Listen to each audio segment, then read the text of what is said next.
Hello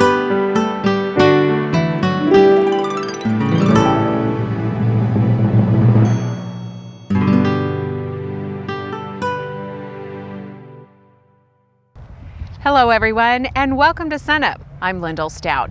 We begin today with an update on Oklahoma's wheat crop after some pretty cold temperatures in late March. Jeff Edwards, our small grains extension specialist, joins us now. And Jeff, let's just kind of get a picture of how extensive the freeze damage has been. It is fairly extensive, especially throughout southwestern Oklahoma. The hardest hit areas would be Apache, Chattanooga, on over to Altus, and I've gotten some reports from northern Texas, and it seems that the injury extends on into Texas down to the Gainesville area. And in that area of the state, we're looking at anywhere from 50 to 80% injury on our wheat crop in terms of freeze injury.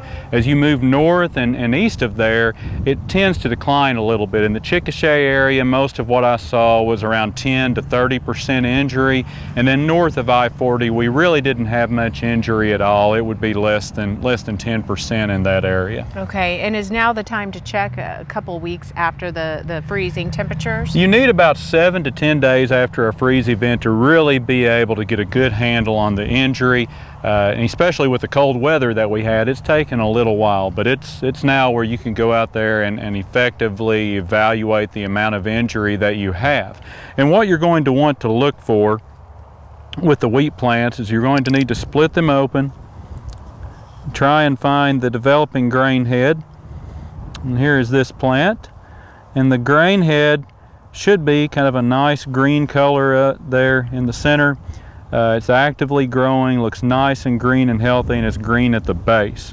Now if we want to compare that to an injured plant, whenever we split the stem open, the grain head, if we can find it at all, is going to be very, very small, and it really hasn't progressed any after the freeze event. There's the developing grain head. Right there, you can't really even find it. It won't come loose from the leaves that surround it. It's white, milky color. The growing point is a very white, and it'll even turn brown now. And this plant was totally wiped out by the freeze. As far as what's going to happen with this plant, that grain head will not go ahead and push through the top of the plant. So it's a complete loss. It's really not going to accumulate very much additional tonnage as far as maybe cutting it for a hay crop or something.